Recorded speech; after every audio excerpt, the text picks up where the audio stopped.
정보가 있는 시사 토크쇼 장윤선의 팟짱.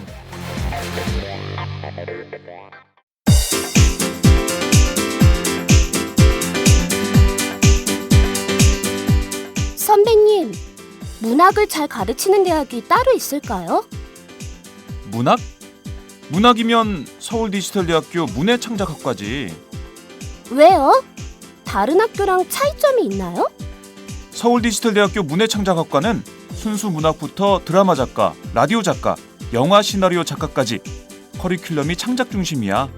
그리고 책임 교수제를 도입해서 1대1로 학생을 지도하니까 학생들 실력이 성장할 수밖에 없지.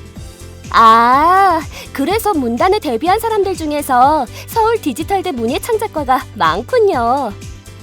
그럼 문단에 데뷔하는 사람만 매해 10명이 넘어. 교수진 중에서 문예의 질을 직접 발행하는 사람이 5명이나 된대. 유명 작가들이 동아리 활동까지 같이 하면서 학생들 작품을 지도해 준다니까. 그렇구나.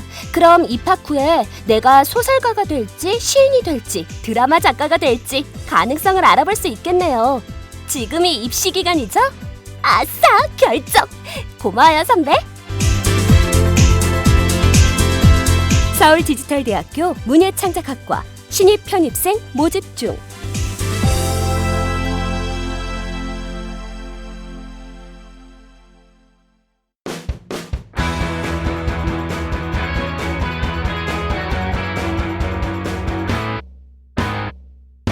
색깔 있는 인터뷰. 색깔 있는 인터뷰 시작하겠습니다. 표창원 범죄과학연구소장이 어제 새정치민주연합에 전격 입당했지요. 포털 사이트 실시간 검색어 1위에 오르는 등 세간의 이목이 집중된 상황이었는데요. 표 소장은 내년 총선을 앞두고 문재인 대표가 영입한 외부 인재 1호 인사이기도 합니다. 평소 정치를 하지 않겠다 이런 말을 해왔지만 분열하는 제1야당 그대로 두고 볼 수만은 없어서 부족한 힘이라도 보태야겠다 이런 심정으로 입당했다는 입장도 어제 밝힌 바 있습니다. 자, 오늘은 새정치민주연합 외부 영입 1호 인사 표창원 소장님을 직접 전화로 연결해서 만나보도록 하겠습니다. 소장님 나와 계신가요? 네, 안녕하세요. 네, 어제 새정치민주연합 입당 기자회견을 하셨어요. 네. 지금 이 시점에 꼭 정치를 해야겠다 이렇게 생각한 이유는 어디에 있으십니까? 다들 아시다시피 지금 뭐 나라 상황이 너무 안 좋고요. 네. 많은 분들이 너무 아파하시고 우리가 1970년대, 80년대로 되돌아가는 건 아닌가. 그래서 분노와 불만도 많이 표출하고 계시는 상황이었고요. 그런데 여기에 대해서 뭐 맞서 싸우고 대안을 제시하고 변화를 이끌어내줘야 할 야당이 분열하고 있지 않습니까? 네. 흔들리고 있고요. 그래서 전혀 희망을 주지 못한 상황이라서 뭐 저뿐만 아니라 많은 분들께서 할 수 있는 뭐라도 해야 되겠다 이런 절박한 심정들이 많이 형성되는 것 같고요. 네.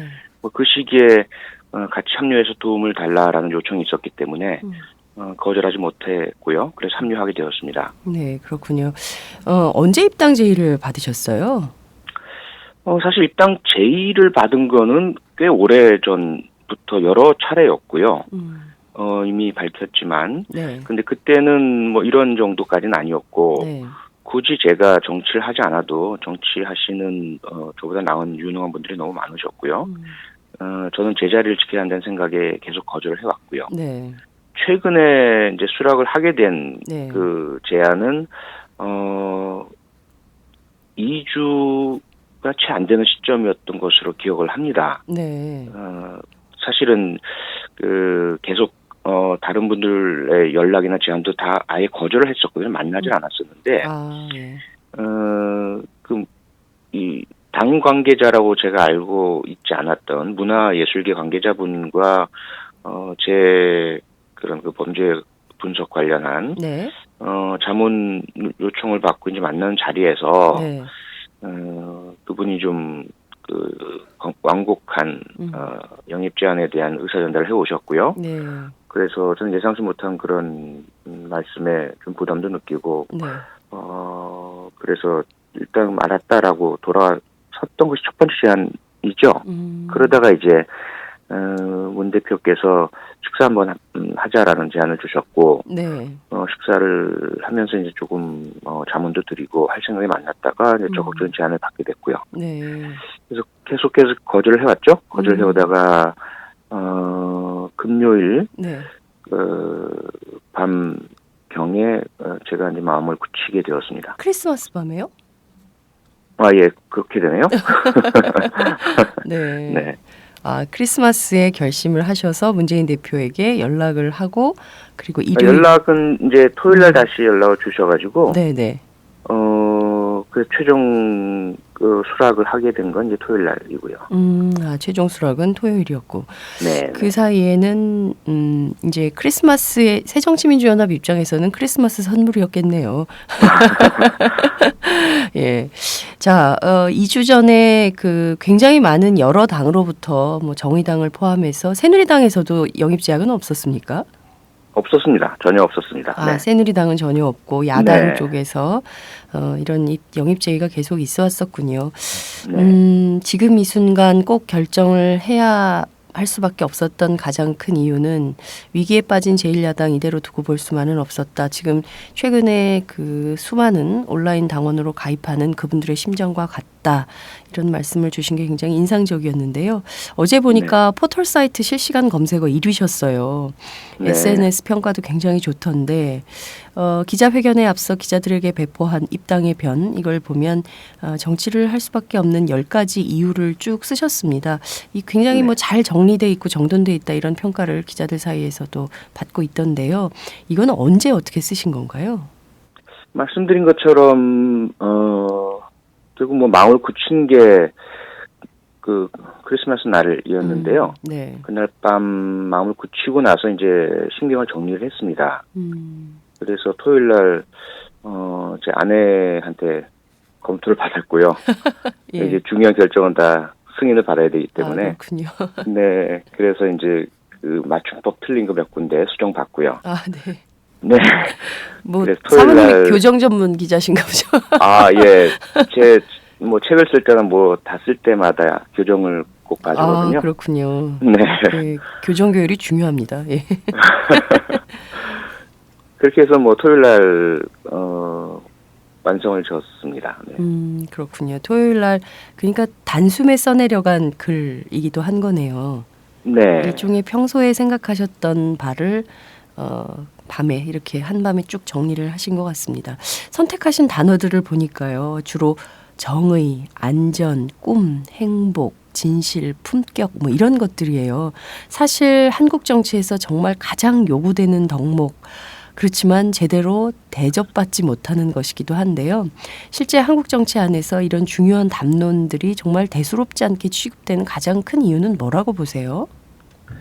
뭐 정치를 이제 막 시작하는 신인 입장에서 그 평가 뭐 할 수 있는 능력이 제게는 없다고 생각이 되는데요. 네. 다만 다만 외부에서 봤던 시각에 기초해서 말씀을 드리자면 아무래도 결국 현실의 벽과 이익 이런 부분들 아닌가 싶습니다. 다들 정치를 시작할 때는 저처럼 어떤 초심을 갖고 시작을 하겠죠. 네. 정의를 실현하고 진실을 밝히고 국민에게 행복을 드리고 약자를 보호하고 그런데 정치라는 것 자체가 그런 이상을 실현하려다 보면 자기의 어떤 뭐 국회의원의 직이라든지 작은 소집단이나 당의 그 결집과 이익이라든지 이런 부분들이 일단 해결되어야만 이상 실현이 가능한 것이겠죠. 그래서 그러한 목적 달성을 위한 수단과 방법의 정치에 골몰하다 보면 어느새 초심을 잃어버리게 되고 수단이 목적을 바꾸어버리는 네. 전치해버리는 이런 효과도 나타나게 되는 것 같고요. 네. 결코 쉽지 않은 것이 현실 정치라고 생각이 됩니다.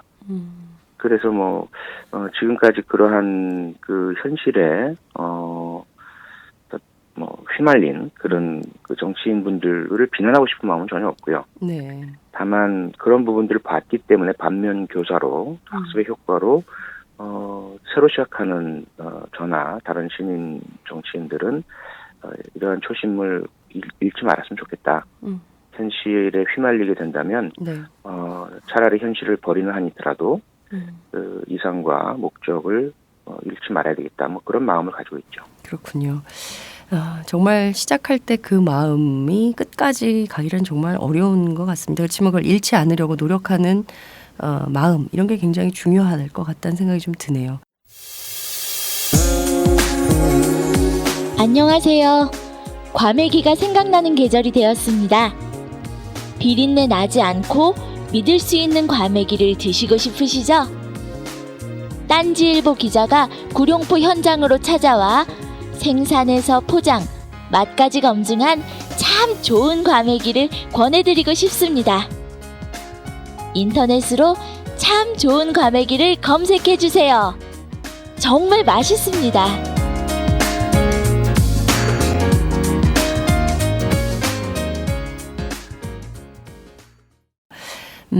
입당의 변에서 강조하신 것이 좀처럼 볼 수 없었던 것이었어요. 정치를 통해서 어린이와 청소년들에게 꿈과 행복을 찾아주고 싶다 이런 것이었습니다. 사실 소장님을 경외하는 청소년, 어린이들 굉장히 많고 나도 커서 프로파일러가 될 테야 이런 아이들 주변에서도 많이 봤는데요. 특히 이제 많은 어른들이 이 말씀에 공감하시는 것 같습니다. 그렇지만 한국 정치는요, 제가 이렇게 보면 이상하게도 본회의가 열려서 싸움판이 열리면 꼭 그 현장을 중학생들, 초등학생들이 와서 관람을 해요. 그래서 참 민망할 때가 많은데 실제 한국 정치가 어린이, 청소년들에게 어떤 역할을 좀 해야 된다 이렇게 보세요? 저는 그런 생각을 해봤습니다. 우리가 식당에 가면 네. 앞에서 드신 분들의 자리가 정리가 되어야 다음 손님들이 깨끗하게 새로 드실 수가 있잖아요. 네네. 뭐 커피숍도 그렇고 심지어 운동 경기장도 앞선 팀 경기가 끝났을 때 다 잔디가 새로 보수가 되고 해야 뒷경기가 가능하고요. 네. 그러니까 저희들이 사는 세상도 우리만 살고 끝나는 세상이 아니지 않습니까? 반드시 다음 세대에게 조금 더 나아진 깨끗해진 세상을 물려줘야 할 의무가 모든 세대에게 있는데요. 네. 우리도 다 어린이였고 모든 사람들이 다 어린이였고요. 네. 그런데 우리가 지금 살고 있는 모습을 보면 마치 우리만 주인이고 우리만 살다가 끝날 것처럼 마구 절제 없이 하고 싶은 대로 하는 모습들이거든요. 네. 국회도 똑같은 앞서 말씀하신 것처럼 겉으로는 다음 세대인 어린이 청소년들을 모셔다 놓고 이게 국회입니다라고 하면서 실제로 보여드리는 모습은 그 어린이 청소년이 이게 과연 우리가 살 세상인가? 이렇게 나라가 운영되는가? 우리도 이렇게 살아갈 수밖에 없는가? 뭐 이런 대단히 어둡고 부정적인 모습만 자꾸 보여주고 있거든요. 네. 그래서 저는 그런 모습들이 너무 안타까웠고 그리고 잘 아시겠지만 제가 범죄 문제를 한 30년 가까이 네. 들여다보고 연구하고 살다 보니까 결국 그 뿌리는 어린이 청소년 시절부터 시작되더라라는 거죠. 우리가 그들에게 희망과 꿈과 기회와 이런 부분들을 주지 않고 네. 어렸을 때부터 좌절 그리고 뭐 수조 논란도 요새 제기되지만 그러니까요. 예.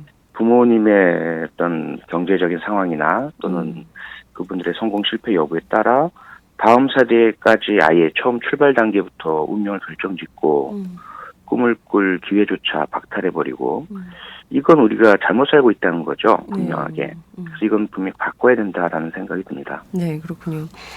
정말 그 뿌리가 어린이 청소년에 있고 기회 어떤 꿈꿀 기회조차 박탈하는 사회가 돼서는 안 된다. 그걸 정치가 좀 막아야 된다. 이런 말씀을 주신 걸로 알겠습니다. 이번 입당 회견문을 보면 여러 정치인들의 실명이 거론됩니다. 함께하지 못해 미안하다. 이거 굳이 밝힐 필요는 없지 않았냐 이런 반론도 있었을 텐데요. 네. 특별히 이제 실명을 거론하면서 이런 분들의 제안을 전부 거절했다 이렇게 밝힌 특별한 이유가 있을까요? 무엇보다 말씀드린 것처럼 제가 그 회견문을 쓴 게 밤이었고요. 네. 어떤 뭐 계획적이고 전략적인 글쓰기보다는 에세이식의 신경 토로의 그런 감정적인 그동안의 생각을 정리한 뭐 이러한 형태라고 보셔야 될 것 같은데 네, 네. 우선은 그때 제 마음에 들었던 거는 솔직해야 된다. 있는 그대로를 내놓고 깨끗하게 출발을 해야 된다. 이것이 가장 컸고요. 네. 두 번째로는 사실 그 결정을 내리기 얼마 전에 일부 기자분들에게서 전화가 왔어요. 아, 그래요? 전화가 와서 언제 누구를 만났지 않았느냐, 심지어 몇 시에 어떤 식당에서 어떤 만남을 하지 않았느냐, 이런 식의 이제 전화를 해오시면서, 네. 그래서 결국 세상에 모르는 게 없구나. 모두 다 알고 있고 어디선가 정보가 들어가고, 네. 그런 상황에 제가 어떤 것은 감추고 어떤 것은 내놓고 하게 된다면 이거 자체가 또 나중에 출발하면서부터 어떤 시비거리가 될 수 있겠구나. 예를 들어 제가 마치 이 사람 저 사람 만나고 다니면서 뭐 조건을 이런 걸 저런 걸 내걸다가 결국은 이쪽으로 가지 않았느냐. 뭐 이런 어떤 음모론도 가능하겠다 싶더라고요. 아, 네. 그래서 뭐 그런 모든 것들을 아예 깔끔하게 아무런 그런 그 잡음 없이 네. 깨끗한 출발을 위해서 그냥 제가 기억나는 대로 있는 그대로 경험한 그대로 정치를 시작하는 상황에서 어떤 일들이 있었고 지금 어떤 신경인가 이걸 그냥 밝히고 싶었습니다. 그렇군요. 2주 전에 그러면 안철수 전 대표를 만나셨던 건가요? 아니요. 안철수 전 대표와의 만남은 좀 더 오래전이고요. 네. 네. 그 오래전에 안철수 전 대표가 이제 그 새정치라는 것을 구상하고 정치의 어떤 틀을 갖추하실 때였죠. 꽤 오래전 일이네요, 그죠? 네네, 오래전이었고 그 이후에도 지속적으로 이제 그분과 이제 함께 일하시는 네. 그런 분들하고 계속 만나기도 하고 의견도 주고받고 뭐 이런 부분들은 있었죠. 그렇군요. 그렇지만 최근에 직접적으로 함께 정치하자라고 제안한 분은 문재인 대표가 유일했다 이렇게 봐야 되는 걸까요? 나머지 분들은 전부 앞서서 아니, 다른 분들 발언이 근방에. 지금 분열의 와중이죠. 그 뭐 천정배 의원 같은 경우에도 네. 그 최근에 이제 그런 그 당 구성하시는 네네. 과정에서 그렇고 근데 제가 이제 그걸 이미 밝혔고요. 네. 그걸 또 다시 이렇게 이런저런 이야기를 하게 되는 것 자체가 말씀하시는 그 부분을 비판적으로 보시는 분들에게 더 그렇게 긍정적인 마음을 드릴 것 같지는 않습니다. 네. 제가 말씀드린 것처럼 네. 제 출발 자체가 조금 잡음 없이 깨끗하게 시작하고 싶어서 말씀드린 건데 네. 그거 자체를 또다시 논란거리로 가져가게 되면 저 스스로도 원하지 않는 부분이고요. 네. 또 그분들께도 바람직하지 않고 또 우리 정치가 그런 부분들에만 집중하게 돼서 큰 것을 놓치는 뭐 그런 부작용도 있을 것 같습니다. 그래서 그 부분은 제가 굳이 더 자세한 말씀드리는 것은 옳지 않다고 생각됩니다. 네, 말씀하신 대로 이제 보수 언론이 이상한 프레임으로 또 만들 수 있기 네. 때문에 쓸데없는 부작용을 확산할 필요는 없다 이런 말씀을 주신 걸로 이해하겠습니다. 본격 직장인 드라마 공생 대리운전 편. 부장님 가볍게 한잔 하시죠. 나 차 가져왔는데. 아예 착한 콜 대리운전이 있잖아요. 부를 때마다 500원이 기부되는 착한 콜. 딴지가 기부 내역을 검증한 착한 콜 1800-9998 대리운전도 믿고 맡기세요. 꽃 배달은 1800-9222, 퀵 서비스는 1800-9668로 착한 콜 하실 수 있습니다. 꽃 배달은 1800-9222, 퀵 서비스는 1800-9668입니다. 자, 나는 지금 극단적 분열과 내분에 휩싸인 사상 최악의 야당에 들어간다 이런 말씀을 하셨습니다. 네. 말씀하신 대로 지금 야당이 뭐 분열과 혼돈, 뭐 안호미 이렇게 표현하는 사람들도 있는데요. 그럼에도 불구하고 여러 정당들 가운데 굳이 이 사상 최악의 야당을 선택한 특별한 기준이 있을까요? 뭐 우선은 정통 야당이지 않습니까? 정통 야당. 예. 네, 물론 당의 이름이야 많은 변화를 거치긴 했지만 민주당으로부터 시작을 해서 열린우리당, 여러 가지 새천년국민회의 뭐 이런 명칭의 변경이 있었지만 결국 뭐 김대중 전 대통령의 가장 그 정치적인 이데올로기와 또 정책들과 뜻 이런 부분들이 남아있는 본류 야당이고요. 네. 그리고 뭐 노무현 전 대통령의 국민에게 감동을 줬던 새로운 정치의 혁신 이런 부분들의 모든 정신이 담겨 있는 당이죠. 네. 그리고 지금이야 이제 많은 뭐 비판도 받고요. 문제도 야기가 되고 내부적인 분열도 있고 또 그 뜻에 어떤 찬성하지 않아서 다른 새로운 출발하신 분들도 계시고 뭐 네. 이런 어려움을 겪고 있긴 하지만 여전히 대한민국의 어떤 큰 흐름을 두 개로 그 경쟁적인 흐름을 본다면 하나는 산업화고 다른 하나는 민주화 아니겠습니까? 네. 현재 산업화의 힘은 새누리당이 계속 가져가고 있고요. 본류 정통 보수당으로서 네.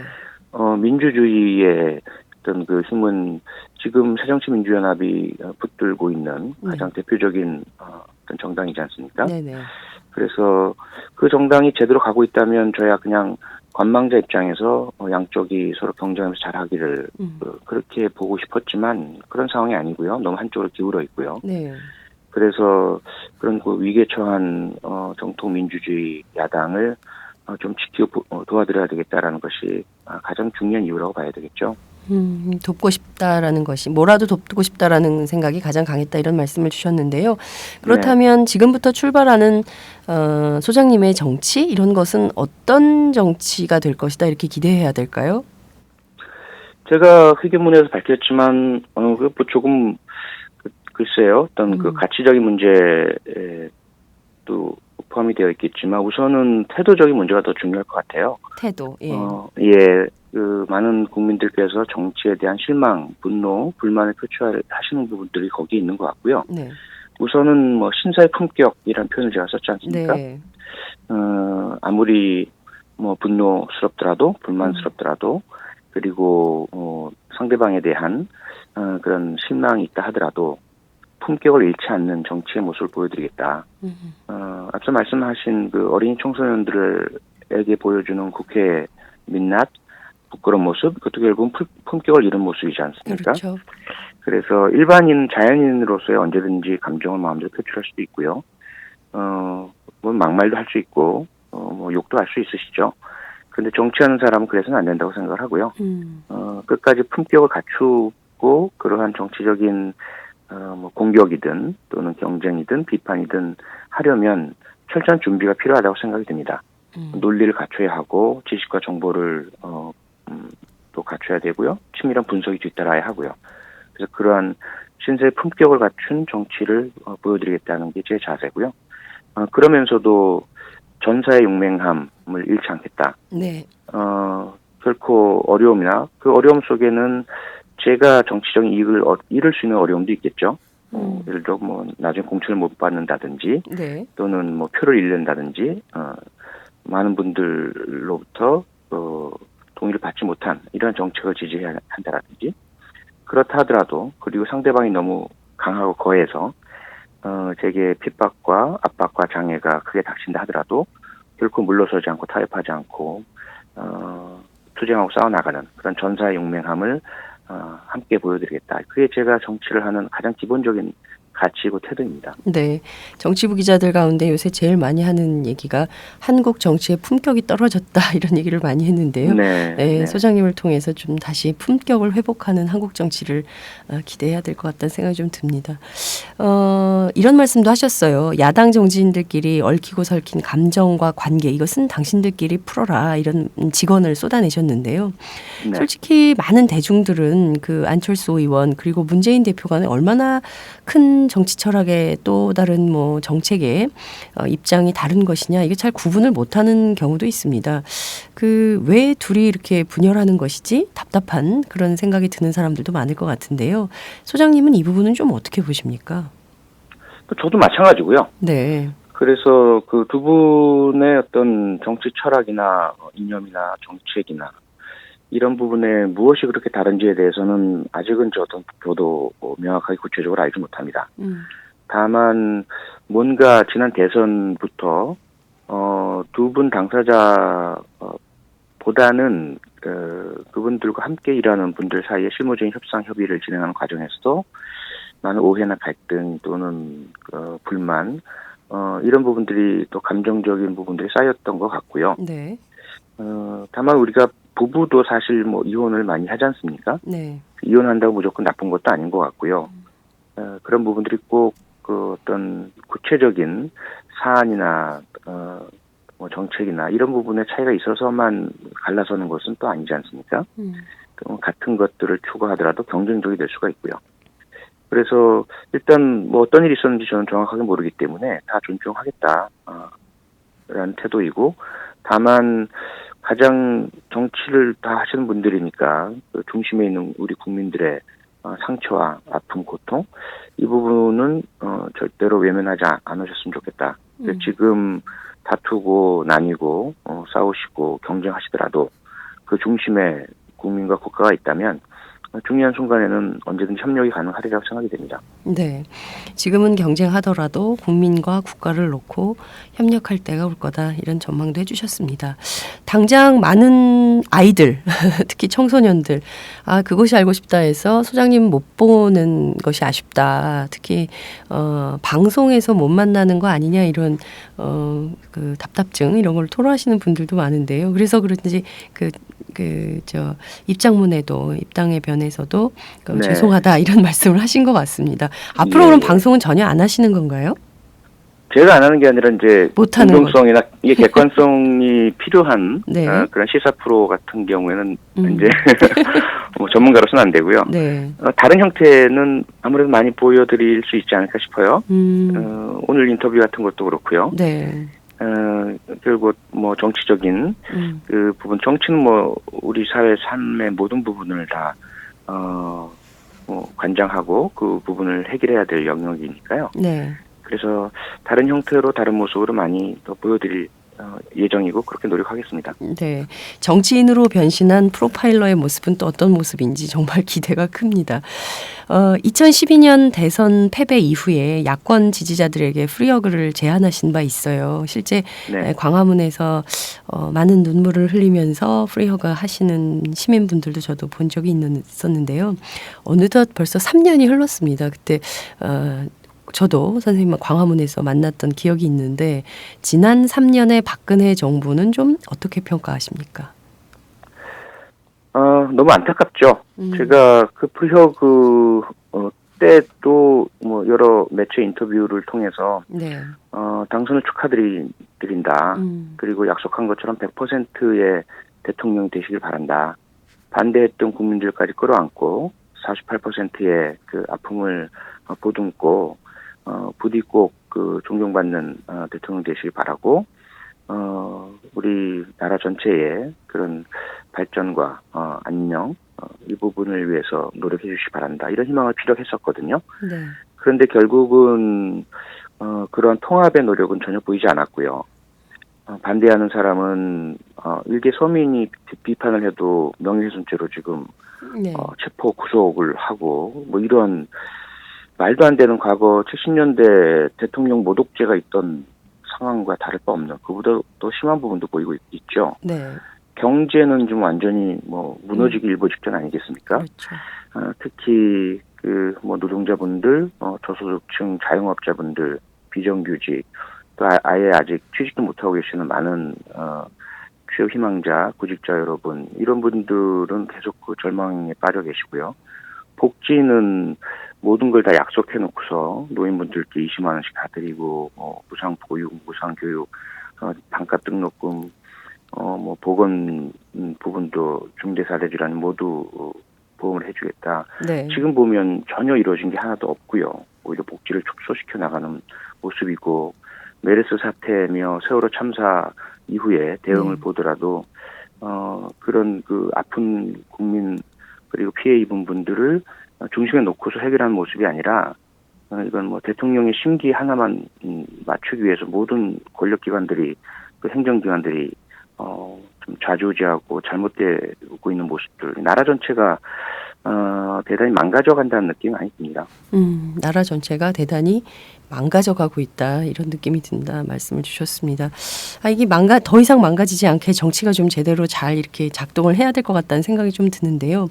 그나저나 앞서 이제 세월호 참사 말씀해 주셨고 또 회견문에도 그 내용 강조하셨는데요. 세월호 특별조사위원회 자문위원직은 계속 수행을 하시는 건가요?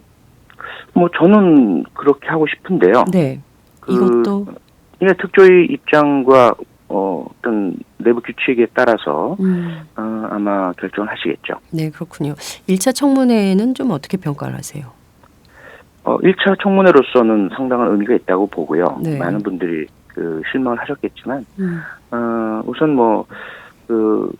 지상파 방송에서 전혀 중계를 안 해주고 네. 그 모습을 알려주지 않아서 많이 아쉬웠지만 특히 해양경찰청 내부에 그 당시 대응이 얼마나 문제가 많았는지 또 그분들이 가지고 계신 그 태도 자체가 얼마나 우리에게 분노를 야기하고 그 당시 왜 구조가 이루어지지 않았는지를 어느 정도 미뤄 짐작 가능하겠다. 이런 부분들이 좀 드러났고요. 네.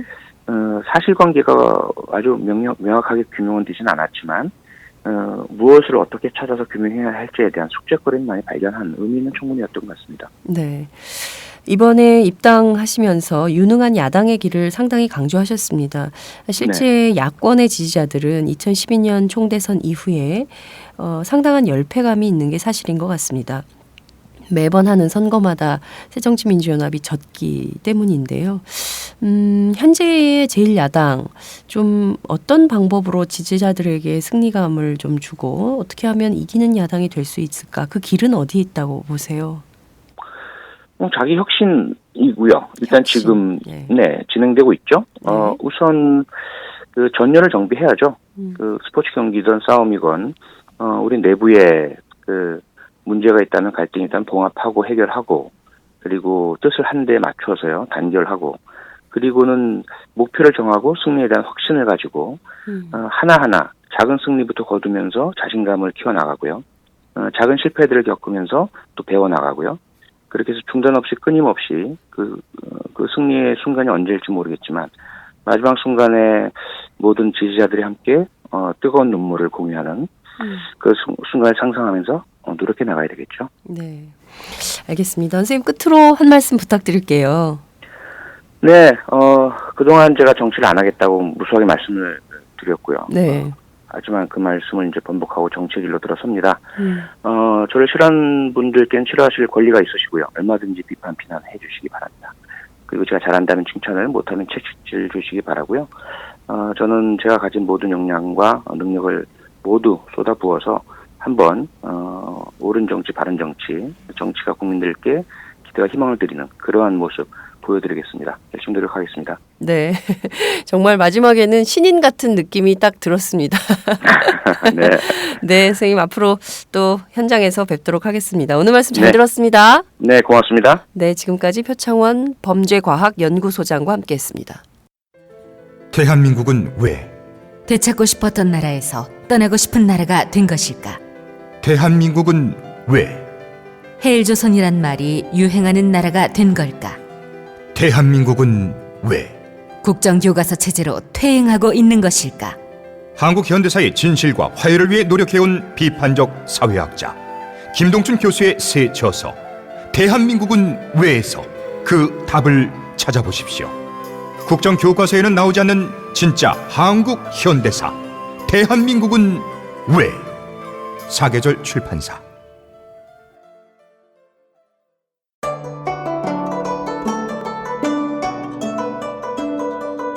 안녕하십니까. 저는 정도전을 15년 전에 최초로 소설로 썼던 작가 임종일입니다. 사실 정도전을 소설로 쓰는 데만 10년이 걸렸는데 그 시절 무명의 고달픈 심신을 양꼬치와 고량주로 달래주었던 풍무 양꼬치. 풍무 양꼬치는 월드컵 4강의 기쁨도 나라골 우습게 돌아가고 분통이 터질 때도 늘 함께했던 안식처이자 사랑방이었습니다. 진짜 정의파인 주인장은 세상을 뒤집어 푼 남자 정도전을 누구보다 먼저 알아보았고 그래서 제 소설 정도전은 역사의 곡이 없습니다. 풍무양꼬치 역시 맛과 양심이 살아있습니다. 좋은 사람끼리는 꼭 만나야 합니다. 어떻습니까? 오늘 풍무양꼬치에서 만납시다. 2호선 구로 디지털 단지역으로 오세요. 예약 문의 02809-9292 02809-9292. 팟짱 애청자라고 하시면 정성 가득 담긴 서비스도 나갑니다. 풍무 양꼬치 대전 테크노밸리점 12월 28일 그랜드 오픈.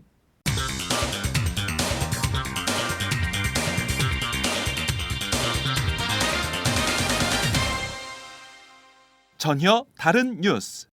전혀 다른 뉴스 시작하겠습니다. 새정치민주연합이 안철수 의원의 탈당으로 내홍을 겪고 있는 가운데 새누리당은 본격적인 총선 채비를 갖추고 있는 모양새입니다. 어제는 공천제도 특별위원회 회의를 열고 공천 룰에 대한 논의를 이어갔는데요. 일부 지역에서는 본격적인 선거운동에 나서는 후보들도 눈에 띄는 상황입니다. 오늘은 오마이뉴스 이경태 기자를 전화로 연결해서 자세한 현장 상황을 들어보도록 하겠습니다. 이 기자 나와 계신가요? 네, 안녕하세요. 이경태입니다. 네, 새누리당 공천제도 특별위원회가 어제 네 번째 전체 회의를 열었죠. 주로 어떤 얘기가 오갔는지 전해주시죠. 네, 새누리당 공천특위는 지난 25일부터 사흘 동안 회의를 연달아 열고 있습니다. 즉 공천룰 작업에 박차를 가하고 있는 중인데요. 어제가 네 번째 회의였습니다. 대부분 비공개로 계속 진행되고 있고요. 황진아 새누리당 공천특위위원장이 어제 잠시 기자들을 만났는데요. 네. 여론조사 시행 규칙에 대해 논의했다라고 밝혔고요. 그리고 신인이나 여성에 대한 가산점 등을 논의할 것이라고 밝혔습니다.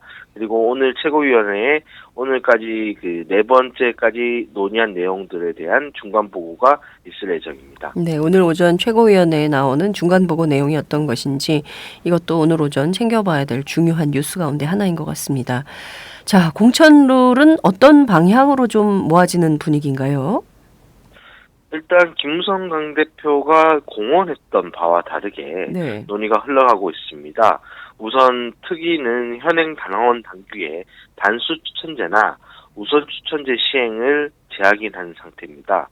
이는 김무성 대표가 그동안 안 한다고 여러 차례 밝혔던 전략 공천을 사실상 허용한 것으로 볼 수 있거든요. 이는 비박계에서는 이게 전략 공천을 확정했다라고 보기 어렵다고 얘기를 하지만 사실상 친박계에서는 이 전략 공천을 위한 막는 뚝을 허물었다. 이렇게 보고 있습니다. 단수 추천제 적용 대상에 대해서도 당이 영입한 인재라는 표현을 당원 단계에 추가하기로 했거든요. 네. 이는 사실상 전략 공천이라고 볼 수 있죠. 그리고 김 대표가 야심차게 제시했던 청와대와 충돌도 빚었던 안심번호 제도 도입도 이게 관련 통신사 문제 등으로 인해서 이번 총선에서 도입이 어려운 형편입니다. 결국 앞서 역대 총선 공천과 크게 다르지 않게 전략 공천이 유지되고 현역 컷오프도 적용되는 그런 형태가 될 것 같습니다. 그렇군요. 김무성 대표가 상당히 처음에는 드라이브를 거세게 걸었지만 실제로 되는 것은 거의 없다. 이런 분석이 가능하겠네요. 아무래도 김 대표가 그동안 전당대 당대표에 출마하면서부터 이해했던 전략 공천 없다. 네. 그리고 개파 공천 없다. 이런 얘기를 했었지만 결국에는 청와대와 친박의 입김이 작용할 수 있는 전략 공천도 허용이 돼 있는 상태고 이 승리를 위해서 여러 가지 앞서 약속했던 부분들 당원들에게 그런 부분들도 내려놨다. 이렇게 볼 수 있을 것 같습니다. 그렇군요. 사실상 당대표로서 결정할 수 있는 권한이 거의 없다. 이렇게 볼 수도 있을 것 같습니다. 공천 둘러싸고 친박, 비박, 개파 간 갈등이 표면화되고 있진 않나요? 일단 현역 컷오프 제도를 둘러싸고 힘겨루기가 벌어질 것으로 보입니다. 지난 26일 날 특위 내 친박 쪽 의원들은 공약 이행률, 당과 의원 간의 지지율 차이 이런 것들을 좀 수치화해서 기준에 못 미치는 의원들을 탈락시켜야 한다고 주장했는데요. 여기 비박계 의원들이 기준이 모호하다라고 반대했습니다. 그리고 어제 논의한 여론조사 시행규칙 내용에 대해서도 좀 이 갈등이랄까요? 이런 게 벌어졌는데 친박계에서는 현행대로 당원대 일반 국민 반영 비율을 5대5로 하자고 주장했고요. 비박계에서는 일반 국민 비율을 좀 더 높여야 한다는 주장을 했습니다. 그렇군요. 이것도 서로 주장이 엇갈리기 때문에 이거 뭐 어느 수준에서 조율이 될지 그것도 좀 지켜봐야 되겠네요. 지금 새정치민주연합의 경우에는 신년 1월 중순에 현역 의원 하위 20%가 정해지게 되는데요. 새누리당도 사실상 컷오프로 현역 의원들에 대한 적격 심사를 하게 될 텐데 이것 역시 좀 어떤 방향으로 진행되는지 프로테이지는 어느 정도 수준에서 정해질지 그것도 좀 궁금하네요. 일단 특위의 공식적인 입장은 현역 의원을 인위적으로 몇 퍼센트 교체하겠다는 건 없다라는 겁니다. 뭐 이게 앞서 김무성 대표가 얘기했었던 그런 개파 공천을 하지 않겠다 뭐 이런 얘기와 연장선상인데요. 그러나 뭐 앞서 전해드린 대로 컷오프가 진행되는 건 맞습니다. 다만 그 방법이 결정되지 않은 것뿐이죠. 게다가 새누리당은 역대 총선을 봐도 새정치민주연합 그러니까 야당보다도 높은 교체율을 계속 보여왔는데요. 네. 오늘 최고위 보고 후에 뭔가 방향이 나오지 않겠나 싶습니다. 그러나 뭐 쉽진 않을 것 같습니다. 황 위원장이 어제 그 최고위 중간 보고를 하면은 뭐 또 다른 검토를 하라는 초지침이 있을 것이다. 뭐 오늘로써 마감한다는 생각 안 한다. 뭐 이런 얘기를 했거든요. 즉 뭐 개파 간의 임제 등을 놓고 굉장히 논란이 많을 것이다. 뭐 경론이 오가고 있다. 이런 걸 시사한 것 같습니다. 그야말로 새누리당 안에서도 친박과 비박 간의 전쟁이 한판 벌어질 조짐이 보인다 이렇게 분석할 수도 있을 것 같습니다. 야당도 여당도 이른바 중진의 험지 출마론 이것이 제기되고 있는 상황인데 새누리당에서는 주로 어떤 사람들이 험지 출마 대상자로 좀 거론이 되고 있나요? 네, 일단 안대희 전 대법관과 오세훈 전 서울시장이 대표적인 선수고요. 네. 그 외에 정몽준 전 의원, 조윤선 전 청와대 정무수석, 김태우 의원, 그리고 민경욱 전 청와대 대변인 뭐 이렇게 좀 거론되고 있습니다. 이 중 조윤선 전 수석은 서울 서초갑 그리고 민경욱 전 대변인은 인천 연수구에 이미 출사표를 던졌고요. 김태우 의원은 불출마를 선언한 바 있습니다. 네. 그러나 뭐 당에서는 이들의 인지도가 좀 높은 점을 들어서 야당 강세 지역으로 승부를 겨루기 위해 가야 된다라고 보고 있습니다. 뭐 당 안팎에서 대상 지역들이 좀 이야기가 나오고 있는데요. 거의 수도권 지역입니다. 일단 안철수 무소속 의원의 노원병이 나오고 있고요. 그리고 새정치연합 소속의 김한길 전 대표의 강진갑, 추미애 최고위원의 강진을, 박영선 의원의 구로을, 신기남 의원의 강서학 등이 이들이 출마해야 되는 곳이다. 뭐 이렇게 얘기가 나오고 있죠. 그렇군요. 우선 안대희 전 대법관, 오세훈 전 서울시장, 새누리당 인사들 중에서는 이 두 사람이 우선 나는 당의 명령을 따르겠다 이런 입장을 밝혔죠.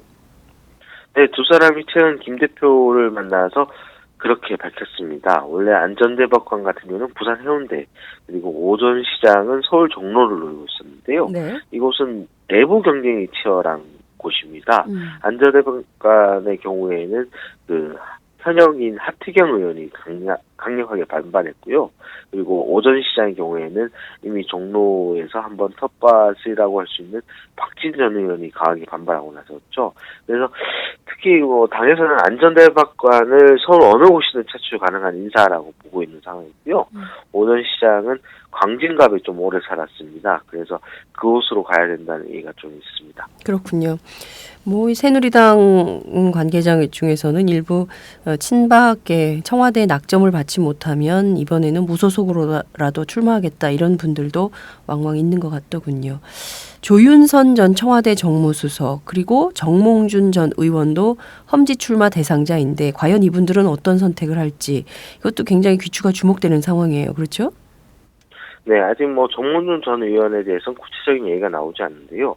조윤선 전 수석에 대해서는 좀 얘기가 많이 나오는 편입니다. 네. 특히 뭐 조 전 수석 같은 경우는 서초갑에 출사표를 냈다라고 말씀드렸는데요. 서초갑이 여당의 텃밭인 강남 벨트 중 한 곳 아니겠습니까? 그렇습니다. 여기에 이혜훈 전 의원이 나와 있고요. 게다가 김무성 대표의 처남인 최양호 씨도 출사표를 던진 레드오션 지역입니다. 뭐 당내에서는 조 전 수석이 여당 후보 누구든 당선될 수 있는 이런 수초갑보다는 박영선이나 추미애나 뭐 야당의 여성 리더들과 맞대결을 시켜야 된다라는 얘기가 나오고 있습니다. 네. 실제로 박영선, 추미애 두 의원의 지역구로 가서 붙는다면 결과가 어떻게 될지는 좀 정말 박빙의 승부가 될 수도 있겠다는 생각이 좀 드네요.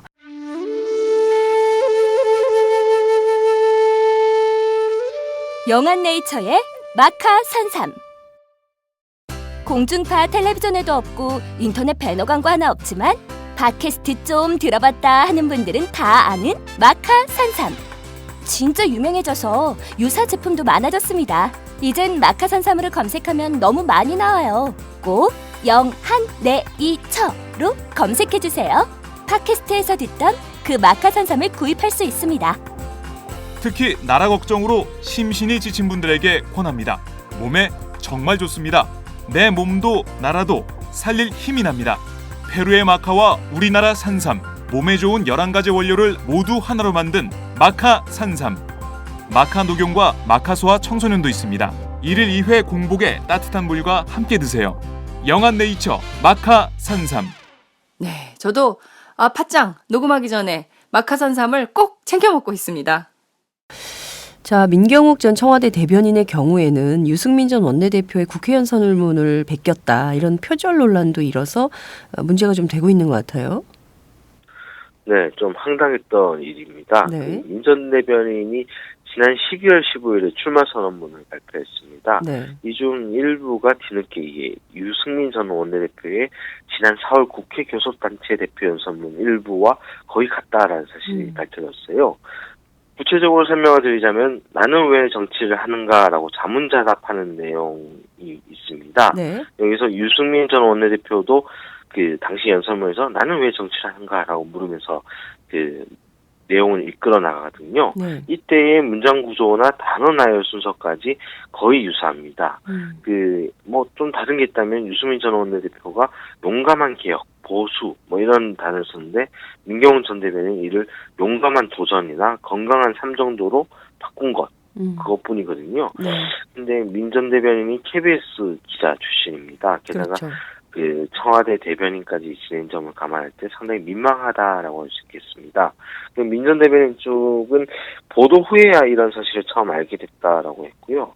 그 뭐 보좌진과 함께 연설문을 만들었다라고 해명했는데 상당히 좀 그 납득하기 어려운 해명이었습니다. 네. 뭐 정치권 안팎에서 이제 호사가들 중심으로 얘기가 나온 게 이 민경훈 전 대변인이 인천 연수구에 지금 출사표였던 상태이지 않습니까? 네네. 예, 여기에 미현주 새누리당 의원이 지금 출사표를 던진 상태예요. 네. 아시다시피 민현주 의원이 친유승민 파로 이제 돼 있습니다. 게다가 유승민 원내대표 재임 당시에 그 원내 지도부에서 활동을 했고요. 원내 부대표로서. 그래서 이런 그 표절 사실은 민현주 의원 쪽에서 좀 흘린 거 아니냐 이런 얘기가 좀 오고 있습니다. 그렇군요. 충분히 뭐 가능성이 있는 얘기일 수도 있겠다라는 생각이 좀 드네요. 민경욱 전 대변인 사실 KBS 9시 뉴스 앵커 출신이죠. 간판 앵커 출신인데 표절을 했다. 이 부분을 좀 KBS 관계자들은 어떻게 볼지 그것도 좀 궁금하네요. 자, 일명 도도맘 사건으로 사생활 논란이 일었던 강용석 변호사 있잖아요. 이 강용석 변호사가 용산 출마가 유력한 모양이죠. 네, 거의 사실상 용산에서 활동하고 있다라고 강 변호사가 밝혔고요. 자기가 인생에서 네 번째 선거운동을 펼치고 있다라고 밝혔습니다. 그리고 뭐 최근 결혼식장 등에서 그 사서에서 만난 강 변호사 지인에 따르면 자신이 용산 출마를 위해서 선거운동을 하고 있다라고 밝혔고요. 이번 출마가 친박, 현명관 마사회 회장이 건의를 하게 됐다라고 밝혔습니다. 이런 걸 보면 좀 뭐랄까 친박 쪽에 낙점을 받은 거 아닌가 뭐 이런 생각을 해보게 되는데요. 네. 현명관 회장은 진영 전 보건복지부 장관이 용산 지역에 하상연마장이 들어서는 걸 반대하고 있는 걸 문제 삼고 있다고 합니다. 네. 그다음에 이 진 전 장관이 그 기초연금 문제로 이 박근혜 대통령에서 멀어진 바 있는 멀박이죠, 사람이죠. 멀박. 예, 멀박이라고 할 수 있죠. 네. 그래서 실제 강 변호사가 자신을 진실한 사람, 진박 후보라고 지켜 세우면서 선거운동을 하고 있다랍니다. 이 재밌는 거는 좀 이 동부 이촌동 그러니까 용산에서 네네. 오메가 삼계탕이라는 맛집인데 여기서 모이는 4인방이 그 진영 장관, 이해훈, 강용석, 구상찬 전 의원 등인데 네. 이들이 실제로 모임을 하고 있는데 강 변호사가 이렇게 되면은 진영 장관을 좀 배신한 거 아니냐 이런 비판이 나오고 있습니다. 그래서 뭐 일부에서는 강용석 변호사가 이번에 용산에서 출마하는 걸 두고 최소한의 모랄도 없다, 도덕성이 없다, 뭐 이런 비판이 나오고 있는 형편이죠. 네, 그렇군요. 그 진영 장관이 하는 모임의 멤버인데도 출마를 강행한다. 참 진영 장관도 난망하겠다 이런 생각이 좀 드네요. 예컨대 만약 강용석 변호사가 용산에서 공천을 받아서 출마를 한다라고 한다면 진영 의원, 진영 전 보건복지부 장관은 어떻게 할까요? 글쎄요, 어제 저녁 늦게 좀 얘기를 들어볼까 했는데 네. 그 통화가 좀 안 됐습니다. 그렇지만 뭐 이 진 전 장관 입장에서는 상당히 기분 나쁜 일이 될 수 있는 상황이죠. 충분히 뭐 개인적 모임도 하고 있었고, 그리고 자신의 지역구에 그리고 강 변호사가 이렇게 도전적으로 나선 거니까요. 그러나 뭐 이 강 변호사는 이미 다 아시다시피 2010년 아나운서 발언으로 당에서 출당 조치된 인사입니다. 결국에는 복당부터 해야 되는 상황이거든요. 네네. 게다가 최근 불륜 스캔들까지 있었고요. 그래서 당 입장에서는 공천을 줬다가 역풍을 감당해야 할 수도 있습니다. 그리고 아무리 인지도가 높다 하더라도 좀 가려서 먹어야 되지 않겠습니까? 실제로 서울시당 위원장인 김용태 의원이 사회적으로 무리를 일으킨 것에 대해 자숙해야 할 사람이 선거에 나온다는 게 말이 되느냐, 이렇게 비판한 적이 있는데요. 강 변호사 입장에서는 당으로 다시 돌아오는 이 작업이 좀 지난할 것 같고요. 진 전 장관 입장에서는 당으로 돌아오는 강 변호사가 당으로 다시 돌아오는 것을 적절하게 방어하는 그런 태도가 필요할 것 같습니다. 네. 예컨대 강용석 변호사가 무소속으로라도 출마를 해서 나중에 뭐 당선돼서 다시 진박으로 새누리당 입당하면 될 거 아니냐, 뭐 이런 택을 짜고 있을 가능성도 있는데요. 여하튼 새누리당 그리고 또 강용석 변호사 진박 이렇게 좀 짜여지는 하나의 틀 안에서 한국 정치가 얼마나 후퇴하고 후진적인가를 좀 다시 또 확인하는 그런 기회가 될 수 있었던 것 같습니다. 말 그대로 정말 네, 다음 주네요. 신년 1월 4일이면 총선 100일 앞으로 다가오는데요. 그야말로 본격적인 총선의 서막이 올랐다. 이런 느낌도 드는 아침입니다. 오늘 말씀 정말 잘 들었습니다. 고맙습니다. 네, 감사합니다. 네, 지금까지 오마이뉴스 이경태 기자와 함께했습니다. 본격 직장인 드라마 공생. 야, 오 과장! 바이어한테 화한 보내라 그랬는데 왜 안 보낸 거야? 아닙니다. 보냈습니다. 무슨 소리야? 화한 하나에 10만 원이 넘을 텐데 지출 내역이 없잖아. 지출 내역이. 착한 콜 화한은 69,000원입니다. 에? 착한 콜? 1800-9222 정직한 가격에 착한 콜 꽃배달 서비스. 가격만 착한 게 아닙니다. 꽃과 화환을 선물하시면 구매 금액의 5%가 어려운 이웃에게 기부됩니다. 딴지 마켓을 통해 기부 내역을 검증받은 1800-9222 착한 콜. 대리운전 서비스도 있습니다. 대리운전은 1800-9998, 퀵서비스는 1800-9668입니다.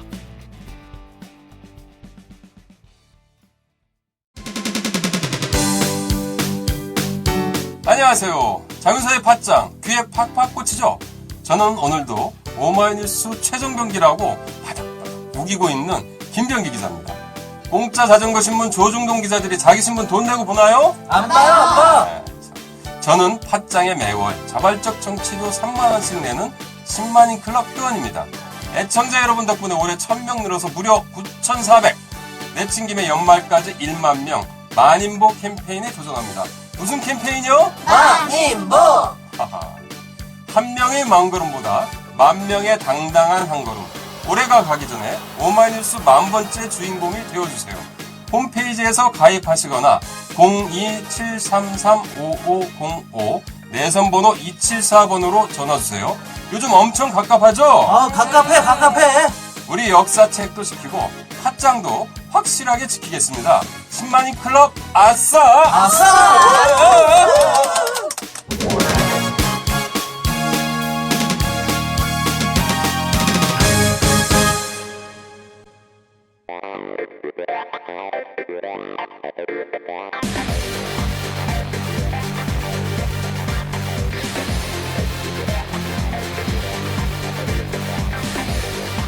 정보가 있는 시사 토크쇼 장윤선의 팟짱.